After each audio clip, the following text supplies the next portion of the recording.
नमस्कार, मी धनश्री धारकर नागपूरहून.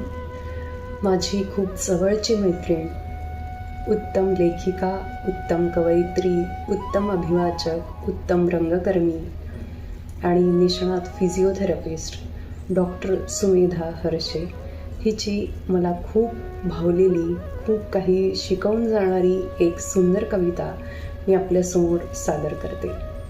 कवितेचं नाव आहे अलौकिक प्रवास. ज्या ज्या वेळी दृष्टिक्षेपात येतात नामांकित वलयांकित व्यक्तिमत्व, त्या त्यावेळी कौतुकाबरोबरच विस्मयाच्या, वैषम्याच्या आणि सूक्ष्म असूयेच्या लहरी उफाळून येतात अंतर्मनातून. असंख्य प्रश्न प्रहार करतात स्वक्षमतेवर, अस्तित्वावर. मग चाचपडत राहतो आपण उत्तराच्या शोधात आणि उलगडत जातं त्यांच्या यशाचं खरं गमक. डोळ्यात अंजन घालणारं कळत जातो त्यांचा द्विमितीयातून त्रिमितीयाकडे होणारा अलौकिक प्रवास.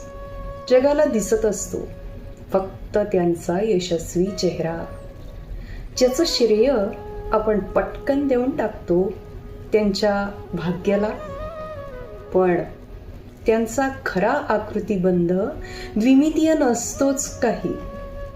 त्याला असते लांबी, रुंदी, खोली आणि शिरोबिंदू ही, ज्याची लांबी बनते कष्ट, घाम आणि अश्रूच्या रेखांनी, तर रुंदी महत्वाकांक्षा, जिजीविषा आणि जिद्दीच्या रेघांनी, तर खोली लाभते पाठीशी सक्षमपणे उभ्या असणाऱ्या आधारस्तंभांनी. मग तेजाने झळाळून उठतात यशाचे, ज्ञानाचे, विचारांचे, अनुभवांचे शिरोबिंदू. तुम्हाला माहिती आहे का, हीच तर व्यक्तिमत्व देत राहतात छुपे प्रोत्साहन, प्रेरित करत राहतात आपल्याला, जागवतात निद्रिस्त असलेली विजिगिषा. त्यातूनच उलगडत जातो जगण्याचा खरा अर्थ, मिळते नवी दिशा. आणि मग सुरू होतो आपल्याही मनाचा खरा प्रवास, द्विमितीयातून त्रिमितीयात रूपांतरित होण्याचा.